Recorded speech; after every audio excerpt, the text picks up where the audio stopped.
हाँ जी मेरे बच्चों, very very good morning, good evening, good afternoon. मैं आपका दोस्त सी अनुज सिंह तोमर। आपका क्या हाल है सर जी? सीए फाउंडेशन मेरे बच्चों प्लीज ध्यान सुनना। सर जी हमारा चल रहा था कंपनी अकाउंट्स का रिवीजन और अच्छे खासे हम टॉपिक्स में कंपनी के सारे एक एक करके अकाउंटिंग टॉपिक्स को उठा के रिवाइज कर रहे थे, जिसमें हमने अभी तक बेसिक ऑफ अकाउंटिंग कर दिया था, बेसिक ऑफ कंपनी अकाउंट्स पढ़ लिया था, हमने शेयर कैपिटल पढ़ लिया था, उसका फोर फीचर, इशू, प्रोराटा, सारा का सारा टाटा बाय बाय कर दिया था। आज के लेक्चर में हम क्या करने वाले हैं? आज ये लेक्चर कैसे खास होने वाला है? आज हम पढ़ने वाले हैं एक नई कहानी, बोले तो डिबेंचर्स के बारे में। डिबेंचर्स क्या होते हैं, कितने तरीके के होते हैं, अकाउंटिंग क्या होती है, रिडेम्पशन इशू वगैरह सब कुछ काम खत्म करेंगे। मतलब पूरे डिबेंचर्स का आज एक्स्ट्रा करके रख देंगे सामने।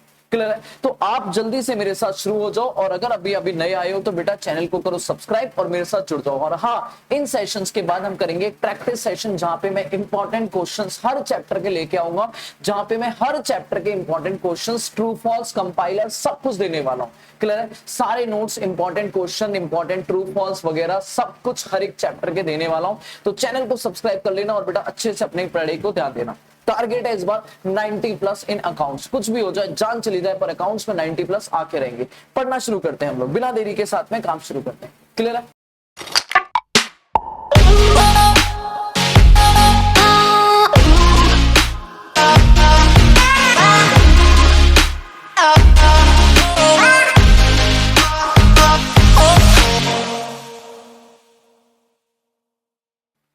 चलो जी, कहानी शुरू करूं तो कहानी हमारी जो शुरू होती है वो होती है इशू ऑफ डिबेंचर। बोले तो डिबेंचर्स से। सर जी डिबेंचर्स क्या होते हैं? अगर मैं नॉर्मली बोलूं तो डिबेंचर्स एक रिटर्न डॉक्यूमेंट है, एक कागज का टुकड़ा है। भाई कंपनी को पैसे चाहिए, कंपनी को पैसे लेने के दो ऑप्शन है, या तो मालिक या बाहर वाले। अगर मालिकों से ऑलरेडी पैसा ले चुके हैं, शेयर इशू करके पैसा आ चुका है, अब मालिकों ने बोला हाथ जोड़ के कि भैया अब हमसे पैसा मत मांगना, तो आप पैसा लेने कहां जाओगे? बाहर वालों के पास। बाहर वाले बोले तो बैंक, बैंक नहीं दे रही लोन, तो आप पब्लिक को फिर से पूछोगे भाई आप दोगे पैसा? मालिक मत बनना, इस बार हमारा लेनदार बन जाओ, देनदार बन जाओ, हम आपको पैसा दे देंगे। तो डिबेंचर एक तरह का क्रेडिटर है, जो एक तरह की पब्लिक से आप पैसा उधार ले रहे हो और बदले में पब्लिक को एक कागज का टुकड़ा दे रहे हो, जिसे आप प्यार से बोलोगे डिबेंचर। क्या बोलोगे? डिबेंचर। तो कहता है डिबेंचर जो वो बॉन्ड है जो इशू करती है company under a seal, of course अपने नाम पर इशू करती है, एक्नॉलेज करती है, इस बात की एक्सेप्टेंस होती है कि एक डेट लिया है, और प्रोविजन टू रीपेमेंट, इंटरेस्ट वगैरह ये सब उसमें लिखे हुए। क्लियर है? तो इतनी सारी डेफिनेशन पढ़ने से बेटर है आप कहोगे भैया डिबेंचर मींस एक रिटर्न डॉक्यूमेंट है। अगर फ्यूचर्स की बात तो आप बोलोगे सबसे पहला ये डॉक्यूमेंट है। कौन सा डॉक्यूमेंट है मेरे बच्चे? रिटर्न डॉक्यूमेंट है। क्लियर है? जो इस बात का एविडेंस दे रहा है कि कंपनी ने एक लोन लिया है, हमने लोगों ने कंपनी को लोन दिया है। दूसरी बात, इस पे इंटरेस्ट है, नो बात, कोई दिक्कत नहीं। सर जी डिबेंचर जब भी आप पैसा लेते हो, आप जानते हो डिबेंचर्स कंपनी के कौन होते हैं? ओनर। नहीं नहीं सर जी, कौन होते हैं? क्रेडिटर्स। कौन होते हैं? क्रेडिटर। और हमें इन्हें हर साल क्या देना पड़ेगा बेचा? इंटरेस्ट। क्या देना पड़ेगा? इंटरेस्ट। वो भी एक फिक्स रेट से, वो भी एक फिक्स रेट से। बोले तो 9% डिबेंचर तो 9% देना पड़ेगा, 10% डिबेंचर तो 10% देना पड़ेगा, 12% डिबेंचर तो 12% देना पड़ेगा, इररिस्पेक्टिव ऑफ द प्रॉफिट। चाहे प्रॉफिट हो या लॉस हो, आपको देना ही देना पड़ेगा। This is charge against profit. बेटा ये कौन सा है? चार्ज अगेंस्ट प्रॉफिट, मतलब प्रॉफिट हो या लॉस हो, आपको देना ही देना पड़ेगा। जो भी आपने पैसा लिया आप उसे आज नहीं तो कल वापस करोगे, मतलब रिडेम्पशन मैंडेटरी है डिबेंचर का। आप ऐसा नहीं कह सकते कि भैया पैसा ले लिया बस छोड़ दो, अनंत काल तक पैसा हमारा, जब रिडेम्पशन। नहीं नहीं सर, आपको आज नहीं तो कल इनका पैसा वापस करना पड़ेगा। मेरे मालिक, मेरे सरकार, पैसा वापस करना पड़ेगा, नहीं तो आप इन्हें मालिक बना दो, इन्हें कन्वर्ट कर दो शेयर्स में, बात बन जाएगी। क्लियर है? सर जी इनका हो सकता है किसी एसेट पे या सारी एसेट पे चार्ज हो, मतलब कहीं ना कहीं अगर आप इनका पैसा नहीं दे पाए तो ये आपके एसेट्स को बिकवा सकते हैं, नहीं बिकवा सकते हैं, ये एग्रीमेंट में लिखा होगा। ठीक है? जनरली आप इन डिबेंचर्स को, अगर आपकी कंपनी लिस्टेड कंपनी है तो आप इन्हें खरीद और बेच सकते हो। कहां से? स्टॉक मार्केट से। स्टॉक मार्केट के बाहर नहीं बिकता, जनरली ज्यादा शेयर पार प्रीमियम डिस्काउंट चलता है। क्लियर है? तो कुछ फीचर्स हैं जिसमें आप कह सकते हो ये रिटर्न डॉक्यूमेंट है, इंटरेस्ट देना पड़ेगा, फिक्स रेट से, प्रॉफिट हो या लॉस हो देना ही पड़ेगा, पैसा भी वापस करना पड़ेगा या शेयर में कन्वर्ट करना पड़ेगा, और कहीं ना कहीं इनका सर जी हमारे ऊपर चार्ज भी हो सकता है, नहीं भी हो सकता है। आगे चलो जी, अगर मैं कहूं डिबेंचर्स और शेयर्स में डिफरेंस, तो मेरे बच्चे डिफरेंस पढ़ना। सबसे पहले ये हमारी कंपनी के क्रेडिटर है, इंपॉर्टेंट एग्जाम में ट्रू फॉल्स में काम आएगा। ये हमारे ओनर्स हैं। डिबेंचर्स का कोई वोटिंग पावर नहीं है, पर शेयर होल्डर तो मालिक है। सर जी वोट नहीं करेंगे काम कैसे चलेगा? डिबेंचर्स को हम इंटरेस्ट देते हैं, इक्विटी वालों को डिविडेंड देते हैं। क्लियर है। अच्छा, ये डिविडेंड भी फिक्स होता है, यहाँ पे वेरिएबल होता है। ऑफकोर्स इक्विटी का केस है तो डिविडेंड फिक्स नहीं होगा, वेरिएबल होगा। देना पड़ेगा या नहीं देना पड़ेगा वो भी डिपेंड करेगा, और देना पड़ेगा तो कितना देना पड़ेगा वो भी डायरेक्टर डिसाइड करेंगे। क्लियर है।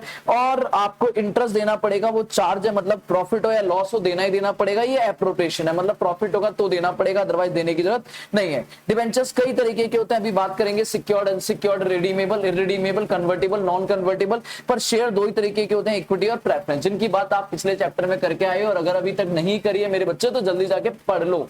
आगे आ जाओ। डिबेंचर्स कंपनी में लायबिलिटी में लॉन्ग टर्म बोरिंग के अंदर शो होते हैं। भैया मालिक तो मालिकाल है भाई, बड़े लोग हैं, बड़े लोग तो कैपिटल में शो होंगे, बात खत्म।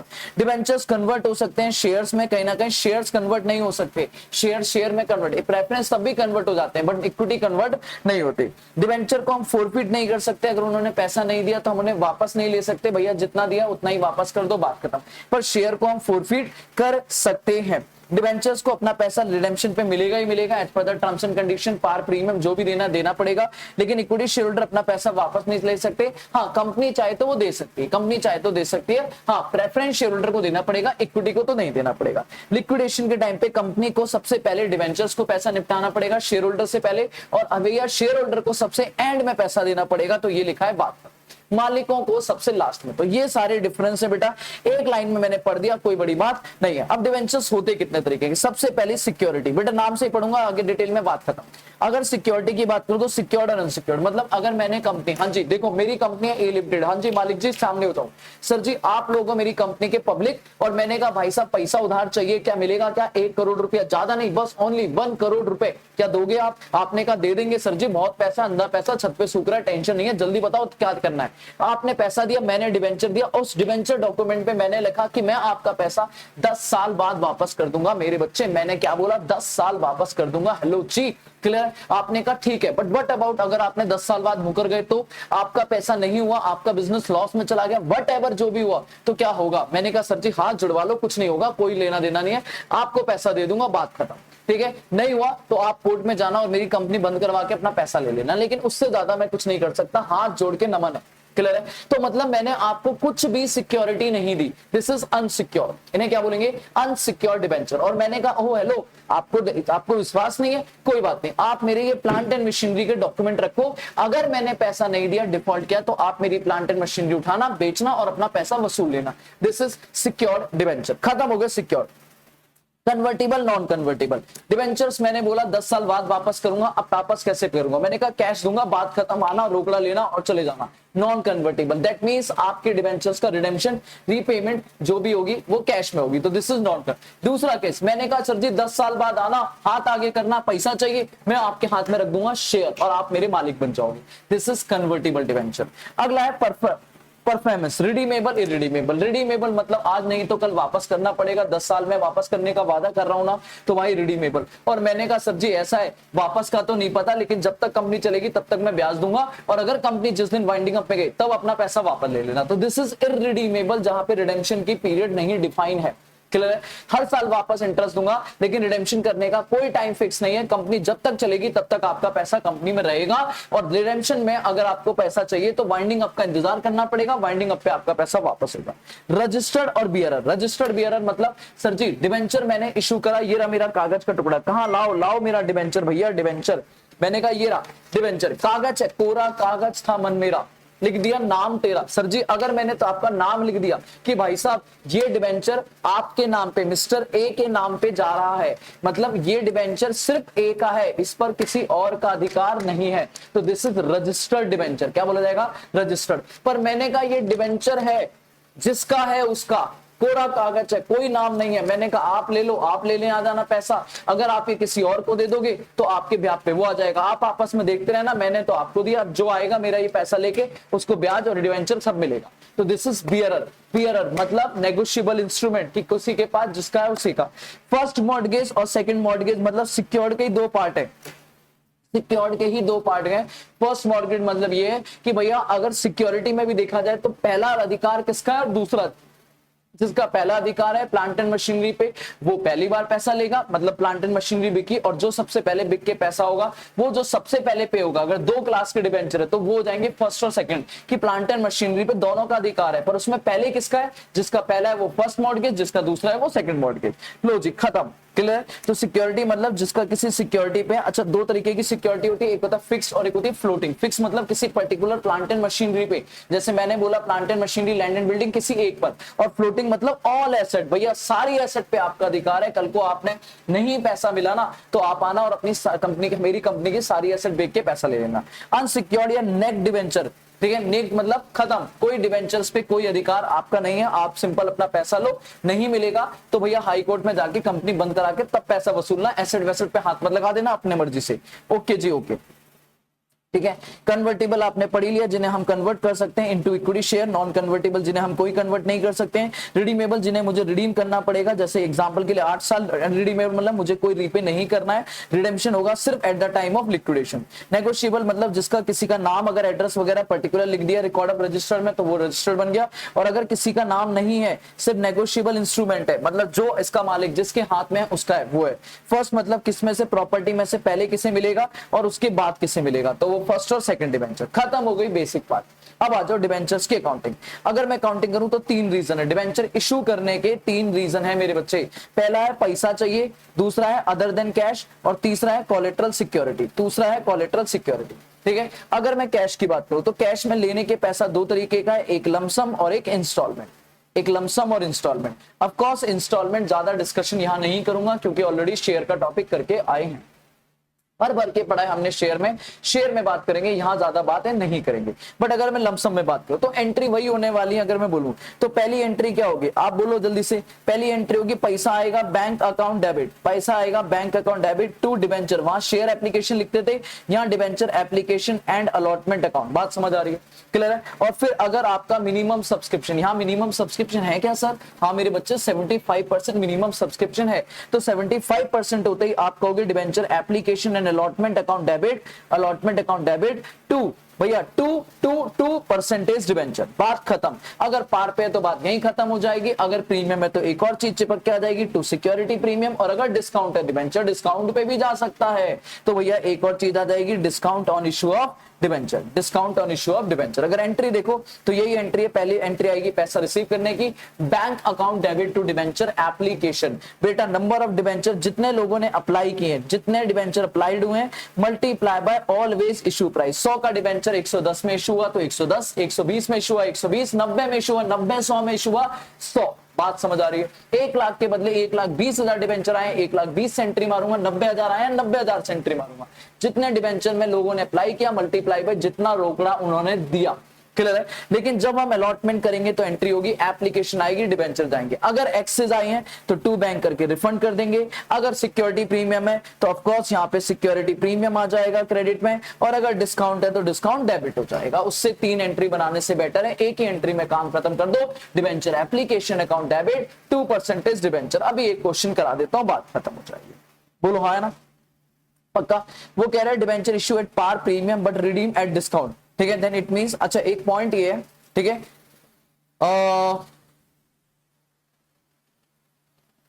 अगर मैं यहां पे करूं इस पॉइंट को, अभी रुको, ठीक है, मैं इसको ना ऐसे समझाता हूं, ठीक है, ध्यान से रखना मेरे बच्चे, 1 मिनट देखो। हम यहां पे टोटल कुछ केस बनाते हैं, ठीक है, ध्यान सुनना। अगर मैं केसेस बनाऊं तो हम ये बोलते हैं कि जनरली केसेस में क्या होता है, जैसे कि हम बोलते हैं 2 तरीके का रीजन होता है। एक हो गया मेरा इशूड और एक हो गया रिडेम्पशन, ठीक है। सर क्या हम रिडेम्पशन पढ़ने जा रहे हैं? नहीं मेरे बच्चे रिडेम्पशन नहीं पढ़ने जा रहे हैं, बट होता ही है कि सर जी कंपनी कहती है इशू के टाइम पे आपको रिडेम्पशन की टर्म्स एंड कंडीशन क्लियर करनी पड़ेगी। भाई जब मैं डिवेंचर इशू कर रहा हूं मुझे तभी सामने वाले को बताना पड़ेगा कि भाई मैं तेरा पैसा कब वापस करूंगा और कितना वापस करूंगा। तो पॉइंट इज वो टर्म्स एंड कंडीशन मैं शुरू में ही बता दूं। अब जब मैं शुरू में बताता हूं और मेरी अकाउंट्स प्रूडेंस कॉन्सेप्ट पे चलती है तो वो कहती है कि अगर आपको, मेरे लाल मेरे पीले मेरे हरे, अगर आपको लगता है फ्यूचर में आप रिडीम करने वाले हो और फायदा नुकसान है तो उसका आपको ट्रीटमेंट आज ही करना पड़ेगा। अब क्या होगा ध्यान देखो, कंडीशन नंबर 1 कि मैंने इश्यू करा एट पार और रिडीम भी कैसे हो रहा है एट पार, मतलब फेस वैल्यू अगर 100 की है तो 100 में इशू है, 100 में ही रिडीम हो रहा है, कोई दिक्कत नहीं। दूसरा केस इशू हुआ है प्रीमियम पे 110 में और रिडीम हो रहा है एट पार, ओके जी। तीसरा केस सर जी इशूड हुआ है एट डिस्काउंट, बोले तो मान लो 90 लेकिन रिडीम हो रहा है अभी भी एट पार। पता है क्या होगा सर जी, ध्यान सुनना, सिंपल समझ लो, अगर ये 3 केस है, पहले 3-3 करके काम करते, तो आप बोलोगे मेरे बच्चे आराम से कर लो कि सर जी आपको रिडेम्पशन का कोई काम नहीं करना, रिडेम्पशन की सर जी नो एंट्री, मतलब कोई एंट्री करने की जरूरत नहीं है, रिडेम्पशन का कोई लेना देना नहीं है। रीजन क्या है कि अगर रिडेम्पशन पार पे हो रहा है तो जितना लिया उतना ही देना, ना नफा ना नुकसान, तो दैट मींस जो एंट्री होगी वो रिडेम्पशन मतलब 10 साल बाद होगी।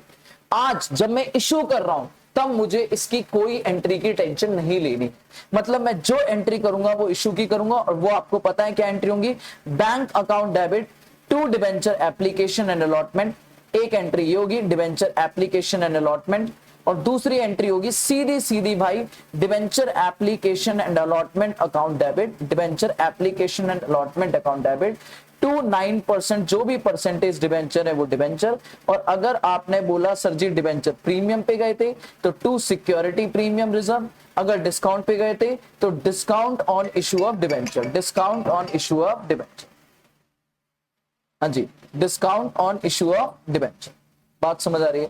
मतलब पॉइंट ये है, कहने का मतलब ये है कि अगर 100 का डिबेंचर 100 में उसे हो तो 100 पैसा आएगा, एप्लीकेशन 100 जाएंगी, एप्लीकेशन के बदले डिबेंचर गया, बात करना, मुझे कुछ नहीं करना, this is case of par, this is case of par कि मैंने पार पे काम कर। अगर मैं कह रहा हूं नहीं नहीं नहीं मैंने 110 में इश्यू करा तो क्या होगा सर जी, पैसा आएगा 110, एप्लीकेशन 110 की, एप्लीकेशन 110 आएगी, डिबेंचर में ऑलवेज 100 जाएगा, और जो एक्स्ट्रा है वो 10 रुपए का प्रीमियम हो जाएगा, बात करता। अगेन मुझे रिडेम्पशन से कोई लेना देना। मान लो आपने कहा नहीं नहीं नहीं हमने तो 90 में इशू किया, कितने में इशू किया 90, तो जेब में 90 आएगा, एप्लीकेशन 90 की जाएंगी, 90 के एप्लीकेशन पर डिबेंचर ऑलवेज 100 के, हमेशा फेस वैल्यू, तो भैया 10 रुपए का डिस्काउंट हो जाएगा, खत्म, क्लियर है? मतलब यहां पे मुझे इस चीज का कोई लेना देना नहीं है कि रिडेम्पशन कैसे हो रहा है। तो अभी तक जब भी हम क्वेश्चन कर रहे थे तो हम ये मान के चल रहे थे रिडेम्पशन पार पे है, इसका मतलब मुझे सिर्फ इशू की एंट्री करनी है, रिडेम्पशन का कोई अंग इधर नहीं आने वाला। पर मान लो अब आ रहा है case number 4, case number 5, case number 6, आपने इशू करा है एट पार, इशू करा है एट प्रीमियम, या इशू करा है एट डिस्काउंट, मतलब 100 का डिबेंचर 100 में, 110 में और 90, और आप कह रहे हो रिडीम भी किस में हो रहा है, रिडीम भी हो रहा है एट प्रीमियम, रिडीम भी हो रहा है एट प्रीमियम, बोले तो 100 का डिबेंचर 120। अब बताओ सर जी रिडेम्पशन अगर प्रीमियम पे हो रहा है तो फ्यूचर में फायदा नजर आ रहा है या नुकसान? भाई फायदे वाली बात है या नुकसान? देखो ये तो होगी ही एंट्री, ये तो होगी। अब मुझे यहां भी कुछ सोचना पड़ेगा, क्यों? क्योंकि सर जी फ्यूचर में मैं 100 के बदले 120 देने वाला हूं, मतलब 20 रुपए एक्स्ट्रा देने वाला हूं, तो मेरे लिए फायदे वाले फ्यूचर नहीं है। और अकाउंट्स में आपने क्लियरली पढ़ा है कि अगर फ्यूचर में आपको लॉस नजर आ रहा है तो आप उस लॉस को आज ही रिकॉर्ड कर लो as a prudence conserve, as a conservatism. तो आप क्या कहोगे? आप कहोगे सर जी अब क्या होगा? ऑफ कोर्स जो पहले एंट्री होती थी वो तो होंगी, बताओ क्या? Bank account debit, bank account debit to debenture application and allotment. पहले आप भूल जाओ रिडेम्पशन, पहले इशू तो पास करो, और फिर आपकी होगी debenture application and allotment account debit, allotment account debit 2% debenture, 2% debenture. अगर पैसा एक्स्ट्रा आया है तो आप लिख दोगे टू सिक्योरिटी प्रीमियम रिजर्व, और अगर कम आया है तो डिस्काउंट। वैसे हम इसे अब लॉस लिख देते हैं, हम इसे लॉस ऑन इशू भी लिख सकते हैं, कोई बड़ी बात नहीं। तो आपने बोला discount on issue of debenture, बात समझ आ रही है? अब पॉइंट ये है कि सर जी ये तो होगी एंट्री, एक और चीज हो जाएगी क्या? ये जो 20 रुपए का प्रीमियम है ये आपके लिए लॉस है, आपको ये भी रिकॉर्ड करना पड़ेगा। तो सेकंड एंट्री में आप लिख दोगे टू प्रीमियम ऑन रिडेम्पशन, आपको फ्यूचर में प्रीमियम देना है, और ये मेरी लायबिलिटी और ये फायदे वाली बात नहीं है। तो डिस्काउंट में ऐड हो जाएगा एक लॉस, डिस्काउंट में ऐड हो जाएगा लॉस, कि भैया ये लॉस मिला के हम डेबिट करेंगे। मतलब जैसे कि 100 का डिबेंचर मान लो 100 में गया तो 100 पैसा आएगा, 100 की एप्लीकेशन, 100 का डिबेंचर और 100 का डिबेंचर, क्लियर है? No doubt. अब जो एक्स्ट्रा है वो 20 रुपए एक्स्ट्रा है, वो अलग से आ जाएगा। मतलब यहाँ पे प्रीमियम और डिस्काउंट में कुछ नहीं, डिस्काउंट की जगह लॉस लिखते हैं। बात समझ आ रही? मतलब जो आपने डिबेंचर इशू करा वो तो 100 में इशू करा, लेकिन आपका जो प्रीमियम है रिडेम्पशन पे वो एक्स्ट्रा ऐड हो जाएगा, कहां पे? सेकंड वाली एंट्री। मान लो सर आपने बोला नहीं मैंने तो 100 का डिबेंचर 110 में दिया था, तो आप बोलोगे जेब में कितना है 110, एप्लीकेशन भी कितनी जाएंगी, पहले पहले इशू की एंट्री पास करो 110, फिर आपने कहा एप्लीकेशन वापस कितनी आएंगे 110, डिबेंचर ऑलवेज कितने का जाएगा 100, और जो 10 रुपए एक्स्ट्रा आया वो फायदा सिक्योरिटी प्रीमियम रिजर्व। अब ये हो गया इशू का। अब इसमें रिडेम्पशन मर्ज कर दो, तो आप बोलोगे रिडेम्पशन के नाम पे 10 आया ज्यादा है लेकिन अब फ्यूचर में 20 देना ज्यादा पड़ेगा, तो देना ज्यादा पड़ेगा लाइबिलिटी और लॉस डेबिट हो जाएगा 20। बस मतलब जहां इशू कर रहे हैं वहां पे 20 रुपए रिडेम्पशन का पार्ट ऐड कर दो। तीसरा केस, मान लो आपने कहा नहीं नहीं नहीं हमने तो 90 रिसीव करा है, पैसा जो इशू करा है वो 90 में, तो बैंक में आया 90, एप्लीकेशन 90 की गई, 90 10 रुपए का डिस्काउंट और 100 रुपए का डिबेंचर।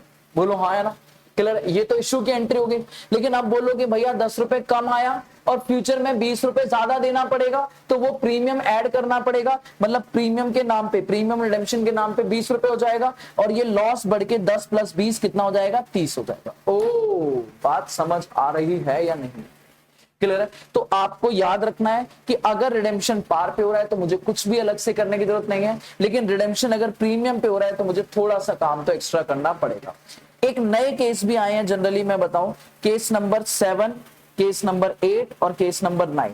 इशू करा है आपने एट पार, इशू करा है एट प्रीमियम और इशू करा है एट डिस्काउंट, लेकिन रिडीम हो रहा है इस बार एट डिस्काउंट पे, रिडीम हो रहा है एट डिस्काउंट, मतलब रिडीम डिस्काउंट पे भी हो सकता है, नॉर्मली नहीं होता बट क्वेश्चंस आ रहे हैं। तो उस केस में क्या करेंगे, ध्यान से देखना, मतलब आप इशू की तो एंट्री पास करोगे ही करोगे। अगर आप कह रहे हो सर जी रिडेम्पशन, तो आपको नॉर्मली क्या होता है, मतलब जैसे जो डिस्काउंट होता है ये हम इग्नोर कर देते हैं, ये हम क्या कर देते हैं इग्नोर, क्योंकि डिस्काउंट मतलब फ्यूचर में फायदा होने वाला है, तो फायदा आप अकाउंट्स में एज अ प्रूडेंस नहीं रिकॉर्ड करते हो, आप इग्नोर करोगे। मतलब आपके लिए डिस्काउंट या पार सेम केस, डिस्काउंट या पार सेम केस है, आपको रिडेम्पशन का कोई काम नहीं करना, दैट्स इट, खत्म, क्लियर है।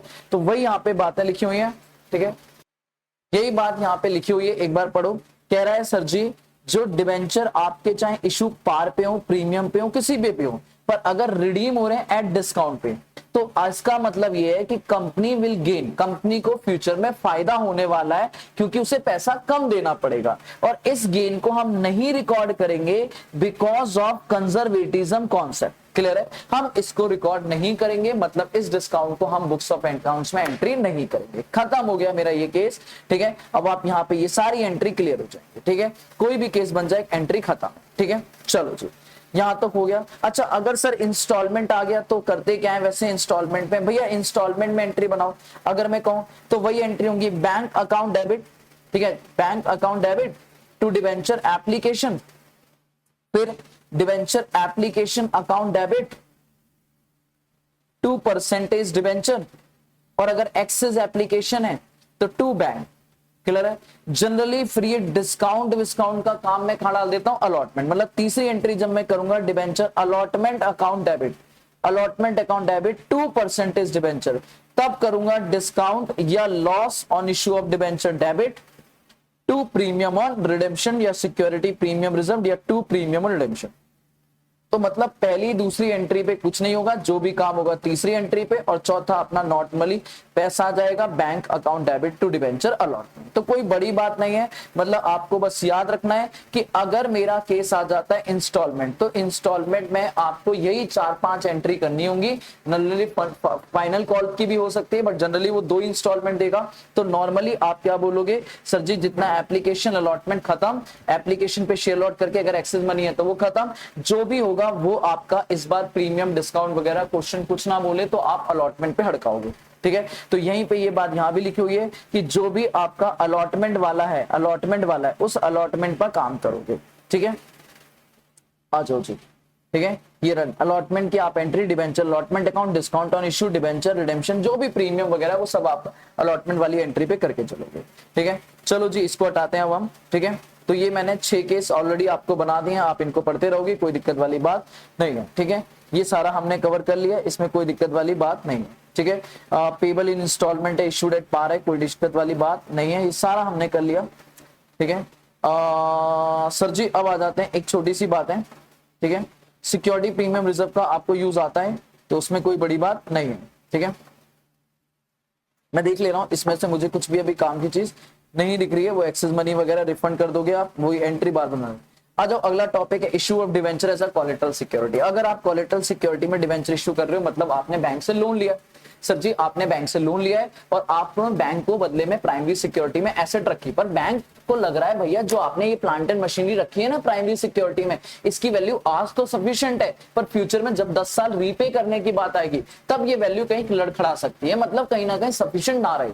तो डिबेंचर आपसे बैंक आपसे as a secondary, as a supporting, as a additional security क्या मांग रही है डिबेंचर, कि भैया कल को अगर आपने पैसा नहीं दिया तो हमें लाइन में पहले नंबर पे लगना है एज अ डिबेंचर्स के साथ में, तो हमें आपसे क्या चाहिए, एडिशनल सिक्योरिटी। क्लियर है? तो बस उसी अरेंजमेंट के लिए आपको जो रीपे करना पड़ेगा in the event amount can not be paid, तो आप उन्हें कोलेटरल सिक्योरिटी के रूप में डिबेंचर दे रहे हो। ठीक है, अब डिबेंचर कोलेटरल सिक्योरिटी में एंट्री कितनी होगी, 2 एंट्री, सिंपल 2 एंट्री और मेरा काम खत्म बेटा। सबसे पहली एंट्री लोन लेने की, बताओ एंट्री क्या होगी, bank account debit to bank loan, bank account debit to bank loan, खत्म। ये एंट्री तो ऑलवेज होगी जितने का लोन लिया है बात खत्म।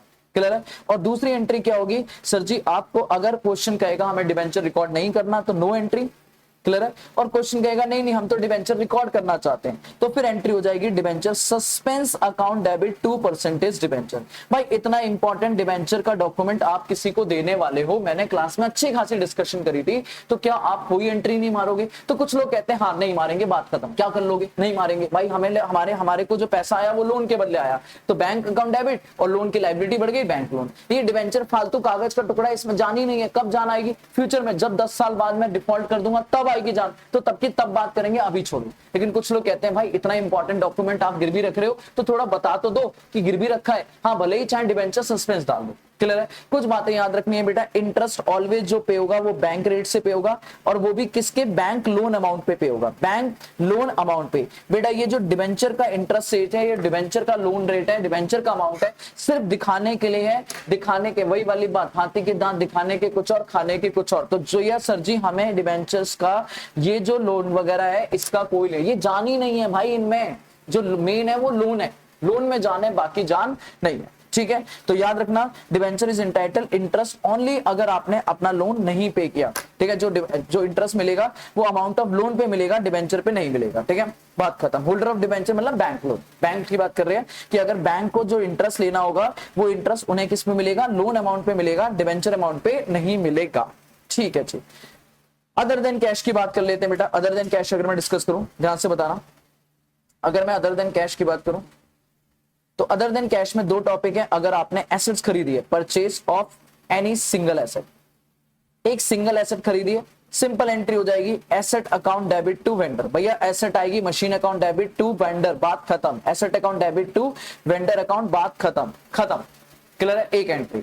और अगर आपने कहा ना ना ना जी एसेट कैसे खरीदेंगे, हम तो खरीद रहे हैं पूरा का पूरा business, purchase of another business, purchase of another business, फिर एसेट नहीं आएंगी, फिर आएंगी सारी एसेट। तो एंट्री क्या होगी, सुंदरी एसेट अकाउंट डेबिट, ओ हो टू सुंदरी लाइबिलिटी, सारी एसेट सारी लाइबिलिटी। अब मेरी अगर नाम दिया तो पर्टिकुलर एसेट्स का नाम लिखोगे, टू वेंडर, जितना उसको पीसी देना है, परचेज कंसीडरेशन देना वो। और इस एंट्री में अगर डिफरेंस आए बेटा, इसमें कभी भी डिफरेंस नहीं लिखोगे, एसेट के अंदर गुडविल कैपिटलिज्म नहीं आएगा, क्योंकि सिंगल एसेट है, क्या फायदा, क्या गुडविल, क्या नुकसान, नहीं, सिंपल एक एसेट खरीदी, asset account debit to vendor. But अगर बिजनेस खरीदा है तो बिजनेस में अगर सस्ते में खरीदा तो भैया महंगे में खरीदा तो गुडविल अकाउंट डेबिट, मतलब लाइबिलिटी ज्यादा देना है तो गुडविल, और कम देना है तो कैपिटल रिजर्व, कम देना है तो कैपिटल रिजर्व, दोनों में से एक होगा, कोई दिक्कत वाली बात नहीं। और फिर जब आप पेमेंट करोगे तो दोनों की कॉमन एंट्री है, वेंडर को बुलाओगे, वेंडर जी आ जाओ, वेंडर अकाउंट डेबिट, कुछ पेमेंट अभी ले जाओ, लो कैश में ले लो, चेक से ले लो, ड्राफ्ट ले लो, और बाकी के लिए लो भैया डिबेंचर, 2% डिबेंचर अकाउंट। क्लियर है? जितने भी नंबर ऑफ डिबेंचर होंगे मल्टीप्लाई बाय फेस वैल्यू। अगर आपने बोला नहीं नहीं हम तो प्रीमियम पे इशू करेंगे, तो फिर सिक्योरिटी प्रीमियम आ जाएगा, number of debenture multiply by security premium. और आपने बोला नहीं नहीं नहीं हम तो डिस्काउंट में इशू कर रहे हैं, तो फिर आपका स्टार यहां लग जाएगा कि या तो प्रीमियम होगा या डिस्काउंट होगा, discount on issue of debenture, वही नंबर ऑफ डिबेंचर निकालने के लिए मल्टीप्लाई बाय डिस्काउंट। लेकिन सर लफड़ा पता है कहां आएगा, नंबर ऑफ डिबेंचर कैसे निकालने, तो आप बोलोगे नंबर ऑफ डिबेंचर निकालने के लिए एक फॉर्मूला लगाना पड़ेगा, जितना भी परचेज प्राइस है, मान लो 20 लाख की मशीन खरीदी, तो 20 लाख माइनस आपने अगर कुछ कैश वैश में पे कर दिया, amount already paid, amount already paid. मान लो मैंने कहा सर जी मैंने 8 लाख रुपए कैश में पे कर दिए अभी के अभी, क्लियर है, तो जो बाकी बचेगा उसे डिवाइड कर देंगे इशू प्राइस पर डिबेंचर, फेस वैल्यू नहीं, कसम खा लेना, इशू प्राइस पर डिबेंचर जो भी आएगा this is number of debenture. In number of debenture की मदद से, इस नंबर ऑफ डिबेंचर की मदद से आप डिबेंचर, प्रीमियम और डिस्काउंट का अमाउंट फिल कर सकते हो और एंट्री कंप्लीट, क्लियर है। तो ये 3 नंबर का एक क्वेश्चन आ सकता है जहां पे आप काम कर सकते हो, क्लियर है। तो कैश खत्म है, अदर देन कैश खत्म है, कोलेटरल सिक्योरिटी खत्म है। छोटी सी बात रखना है इंटरेस्ट की, बेटा इंटरेस्ट ऑन डिबेंचर आपको ऑलवेज देना पड़ेगा, this is charge against profit, और कसम खा लो ऑलवेज फेस वैल्यू पे लगेगा, जो भी इंटरेस्ट रेट होगा मल्टीप्लाई बाय जितने महीने का पीरियड डिवाइडेड बाय 12 देना होगा, क्लियर है। ये इंटरेस्ट ऑलवेज ऑलवेज कसम खा लो, आपको कोई लेना देना नहीं है, डिबेंचर पार्टली पेड अप है, फुल्ली पेड अप है, जो भी फेस वैल्यू उससे मल्टीप्लाई करोगे, क्लियर है। और एंट्री क्या होगी भैया, कंपनी जब इंटरेस्ट पे करेगी तो कंपनी के लिए ये इनकम है, एक्सपेंस, भाई कंपनी को देना है, देना है तो क्या करेगी, interest on debenture account debit, interest on debenture account debit to debenture holder. But अगर आपने बोला सर जी इसमें टीडीएस, मान लो मेरी कंपनी में 10 लाख के डिबेंचर है और कंपनी का डिबेंचर का जो रेट है वो है 9%, कितना रेट है 9%, तो 9% से कंपनी को पूरे साल का मान लो देना है, हाफ भी हो सकता है, 6 महीने का भी हो सकता है, पूरे साल का देना है, तो 90,000 रुपए इंटरेस्ट देना है। लेकिन क्वेश्चन में लिखा है कि 90,000 पे टीडीएस लगेगा 10%, इसका मतलब 90,000 पूरा आप सामने वाले को नहीं दोगे, 10% आपको गवर्नमेंट को देना पड़ेगा। तो टू टीडीएस पेबल आ जाएगा 10,000 बोले 10% बोले तो 9,000, और बाकी जाएगा डिबेंचर होल्डर में, दैट मींस कितना 81,000। सीधी सी एंट्री, बीइंग इंटरेस्ट ड्यू, एक बार इंटरेस्ट ड्यू हुआ फिर इंटरेस्ट पे करोगे, आप कहोगे गवर्नमेंट जी आप भी आ जाओ, टीडीएस पेबल अकाउंट डेबिट कितना 9,000, डिबेंचर होल्डर जी आप भी आ जाओ, debenture holder account debit, debenture holder account debit बेटा कितना 81,000, और टू बैंक लो जी पेमेंट। तो भाई आप पेमेंट के 2 हिस्से कर दोगे, 90,000 में कुछ पेमेंट डिबेंचर होल्डर को जाएगी और कुछ गवर्नमेंट को टीडीएस के नाम पे, और फिर एक तीसरी एंट्री लास्ट में बनेगी भैया statement of PNL account debit, खर्चा तो खर्चा है, इंटरेस्ट आया था इंटरेस्ट गया, इंटरेस्ट ऑन डिबेंचर चिंटू आया चिंटू गया, खत्म 90,000 और 90,000, क्लियर है। 3 एंट्री में इंटरेस्ट का काम खत्म हो जाता है, 3 एंट्री में इंटरेस्ट का काम खत्म हो जाता है। सर जी अगर ये एंट्री आपने हाफ ईयरली करी है तो आपको ये 2 एंट्री रिपीट करनी पड़ जाएंगी, दैट मींस ये एंट्री आपको रिपीट करनी पड़ सकती है। अगर आप हाफ ईयरली कर रहे हो तो ये एंट्री 2 बार हो जाएंगी 6 महीने पे, अगर क्वार्टरली कर रहे हो तो 4 बार हो जाएंगी, लेकिन ये एंट्री तो ऑलवेज ईयर एंड में एक ही होगी, सिंगल भैया खर्चा इकट्ठा डालने की बात खत्म, क्लियर है। इंटरेस्ट इससे ज्यादा नहीं होता। लास्ट टॉपिक जो इस चैप्टर का बचता है वो है सर जो ये लॉस आया था, loss on issue of debenture, loss on issue of debenture, मैं इस पे एक सेपरेट वीडियो बनाऊंगा, मैं इस पे एक सेपरेट वीडियो बनाऊंगा, जल्दी से जल्दी बनाऊंगा। आप मुझे कमेंट करना अगर आपको चाहिए होंगे इस पे कुछ अलग से क्वेश्चन, तो वो क्वेश्चन बता देना, मैं वो क्वेश्चन कराऊंगा। वैसे मैं अभी शॉर्ट में डिस्कस करके खत्म कर रहा हूं। Loss on issue of debenture 2 चीजों से मिलकर बनता है, एक अगर आपने डिस्काउंट दिया है ऑन इश्यू ऑफ डिबेंचर, और एक आप रिडेम्पशन पे प्रीमियम देने वाले। भाई पैसा कम आया और पैसा ज्यादा देने वाले हो, ज्यादा देने वाले हो, तो ज्यादा देने वाले हो तो इसका मतलब कम आया और ज्यादा देने वाले हो, दोनों ही आपके लिए नुकसान है। भाई कम आया और देंगे ज्यादा, दोनों ही नुकसान है, इन दोनों को मिला के क्या बोलेंगे लॉस। और ये लॉस कौन सा लॉस है, कैपिटल लॉस, रोज होने वाला लॉस नहीं, क्लियर है।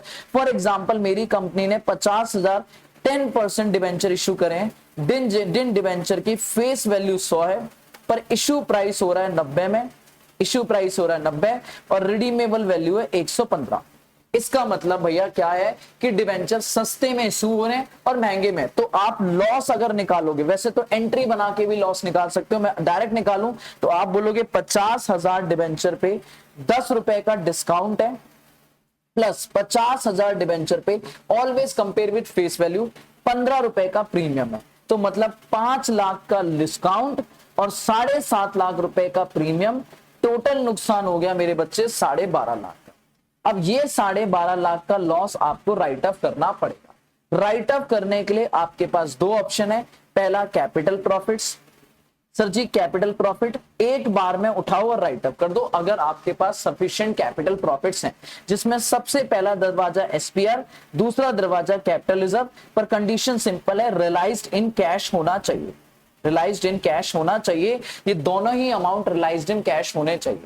अगर आपके पास सफिशिएंट है तो आपको किसी के पास जनरल जाने की जरूरत नहीं है, एंट्री यही हो जाएगी। पता है क्या, आप बोलोगे एसपीआर अकाउंट डेबिट, सर जी capital reserve account debit, loss आया था डेबिट, अब खत्म हो जाएगा loss on issue of debenture, खत्म, एंट्री खत्म, खत्म मेरे बच्चों, खत्म खत्म। मान लो 10 लाख एसपीआर में पड़ा है, 5 लाख इसमें पड़ा है, तो 10 लाख मैंने एसपीआर से निकाला, 2.5 लाख मैंने यहां से निकाला, टोटल 12.5 लाख का लॉस, खत्म, बात खत्म। पर अगर क्वेश्चन ना बोले, अगर क्वेश्चन ना बोले, आप ऑलवेज अज्यूम कर लोगे, अगर क्वेश्चन साइलेंट है तो आप करोगे ये तो कैश में है पर ये नॉट कैश, मतलब आपके लिए सर जी ये काम का है, ये काम का नहीं। तो नॉर्मली हम क्वेश्चन में एसपीआर को यूज करते हैं, कैपिटल रिजर्व को हाथ नहीं लगाते हैं, ये मानते हुए कि वो नॉट रियलाइज्ड इन कैश।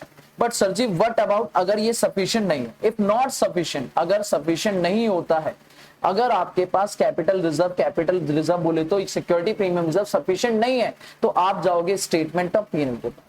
और स्टेटमेंट ऑफ पीएनएल में दो केस बनते हैं मेरे बच्चे। आप कहते हो अगर रिडेम्पशन लमसम होने वाला है, रिडेम्पशन एक बार में होने वाला है lump sum, after a fix period, एक फिक्स पीरियड के बाद, आफ्टर अ फिक्स पीरियड, तो आप बस खत्म, एक बार में काम करोगे। आप कहोगे जितना लॉस बचा है सिक्योरिटी प्रीमियम वगैरह से राइट अप करने के बाद, जितना लॉस बचा है डिवाइडेड बाय रिडेम्पशन पीरियड, जितने सालों में रिडेम्पशन करना है, मान लो 5 साल बाद रिडीम करना है तो डिवाइडेड बाय 5, जो भी आएगा हर साल आप पर एनम उतना राइट अप करते जाओगे, तो एंट्री बनती जाएगी statement of PNL account debit to loss on issue of debenture, to loss on issue of debenture.